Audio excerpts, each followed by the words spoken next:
ओम शांति। 22 जून। स्वोन्नति के लिए अपना चार्ट लिखना सबसे अच्छी विधि है। उस पर बाबा बहुत जोर देते रहे। आज भी मुरली में यही कह रहे, सिंधी में उसको पोता मेल कहते हैं। तो हम अपना चार्ट लिखें, हम कितने याद में रहे, किसी को दुख तो नहीं दिया, कोई विकर्म तो नहीं हुआ, थोड़ा याद किया तो क्यों किया। उन दिनों हम एक चार्ट बनाया करते थे 20 पॉइंट का। आप 5 पॉइंट का चार्ट बना सकते हैं। अपनी कोई कमी उसमें लिख लें। तो बाबा आज कह रहे हैं, बच्चे अपने से बात करते रहो। ये बहुत सुंदर विधि है। जो बाप हमें एवर हेल्दी, निरोगी, एवर वेल्दी बनाता है, उसको हम याद नहीं कर सकते तो किसे याद करेंगे। हमें उस बाप को बहुत याद करना चाहिए। हम उसे क्यों भूल जाते हैं। जो बाप हमें विश्व की बादशाही देने आया है, उसे हम क्यों भूल जाते हैं। तो बार बार आज बाबा याद दिला रहे हैं, याद करेंगे तो तुम हीरे बन जाओगे। कोई माणिक, कोई पुखराज परी, भिन्न भिन्न तरह के हीरे बन जाओगे। जो जैसा याद करेगा, जितना याद करेगा, उसी तरह का हीरा बन जाएगा, यानी हीरे जैसा जीवन बन जाएगा। बाबा बहुत अच्छी बात कह रहे हैं। केवल मैं ही आकर तुम्हें सिखाता हूँ कि तुम मुझे किस तरह याद करो, जो तुम्हारे विकर्म नष्ट हो जाएं, पाप कर्म नष्ट हो जाएं।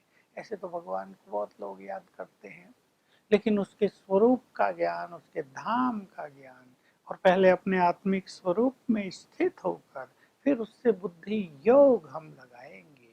ये होती है योग अग्नि, जिससे विकर्म विनाश हो जाते हैं।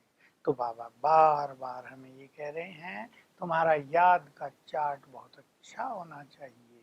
भले ही बाबा जानते हैं कर्मातीत होने में तो बहुत समय लगता है, लेकिन तुम्हें अपने याद के चार्ट को बढ़ाते ही चलना है। दूसरी बात, बाबा ने कहा भक्ति में मनुष्य कितना माथा मारते हैं मुक्ति के लिए। यहाँ जाएंगे, वहाँ जाएंगे, शास्त्र पढ़ेंगे, कुछ ना कुछ योग करेंगे, लेकिन किसी को भी ये पता नहीं कि मुक्ति, जीवन मुक्ति है क्या, वो कब मिलती है, कौन आकर देता है।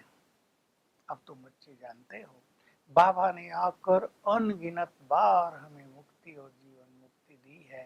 पहले हम मुक्ति में जाते हैं, फिर हम जीवन मुक्ति में चले जाते हैं। तो हमारी दोनों आंखों में ये दोनों चीजें रहनी चाहिए बहुत अच्छी तरह से। तो तुम्हें अब ये ज्ञान है, तो मुक्त होते रहो। तो तुम्हारा इस पुरानी दुनिया से संन्यास हो जाना चाहिए, इस पुरानी देह से भी संन्यास। तुम्हें संपूर्ण रूप से वैराग्य हो जाना चाहिए। परंतु कई बच्चों की बुद्धि पुरानी दुनिया में लगी रहती है, देहधारियों में लगी रहती है, नाम रूप की तरफ चली जाती है। कई बच्चे, कई बच्चियां हार मानते रहते हैं, गिरते रहते हैं, बाबा को छोड़ते रहते हैं। उनका निश्चय डावाडोल होता रहता है कि भगवान आकर खुद ब्रह्मा तन के द्वारा हमें राजयोग की पढ़ाई पढ़ा रहे हैं। ये नशा छूट जाता है। अगर ये नशा रहे तो बहुत खुशी रहे तुमको जैसे पंख लगे रहे खुशियों के। तो बाबा कह रहे हैं ये माया बहुतों को तंग करती रहती है, लेकिन बाबा इस माया को जीतने की तुम्हें विधि बताते हैं। और बहुत सुंदर बात कही है, सुंदर शब्दों में, महान सौभाग्यशाली वही हैं जो स्त्री पुरुष घर ग्रस्त में रहते हुए पवित्र रहें।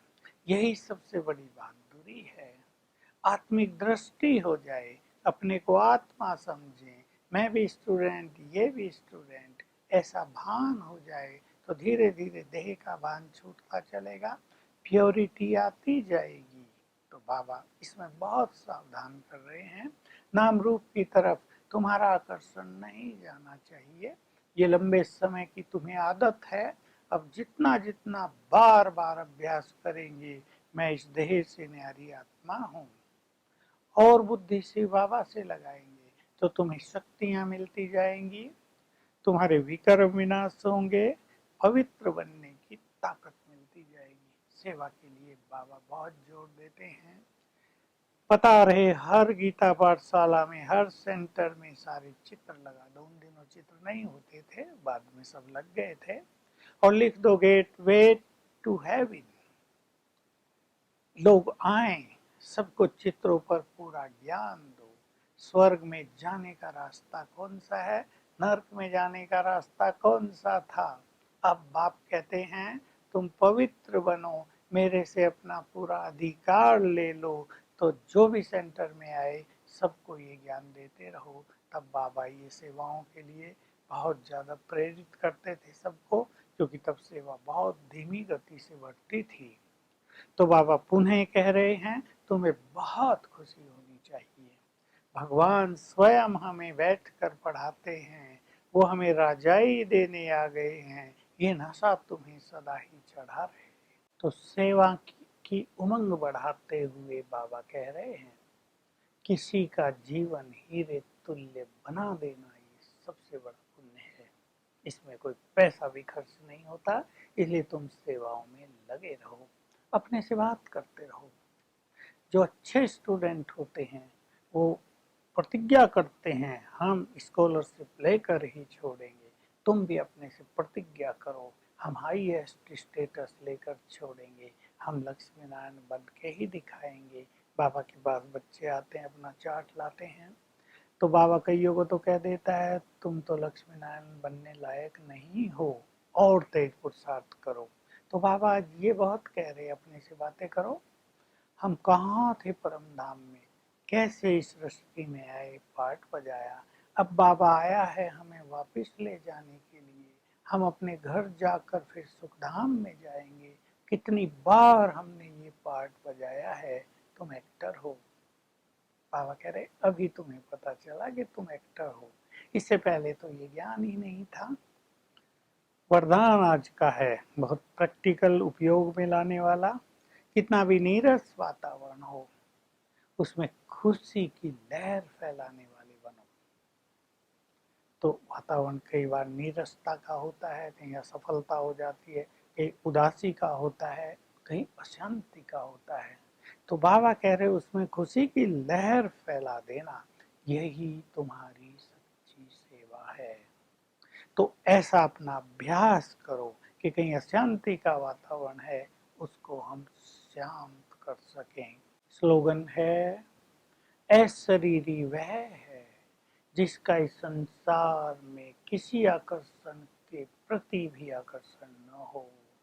तो हम सभी आज बार बार अभ्यास करेंगे, मैं आत्मा हूँ, ये देह मेरा वस्त्र है, इसको धारण करके मैं आत्मा पाठ बजा रही हूँ। और चिंतन करेंगे कैसे हम सतयुग में आए थे और चक्र लगाकर एंड में आए, अब बाबा आ गया है हमें ले जाने के लिए और हम जा रहे हैं उसके साथ। Om Shanti. To watch Peace of Mind channel videos on YouTube, subscribe us on youtube.com/tvpeaceofmind. Just a click for a peaceful life.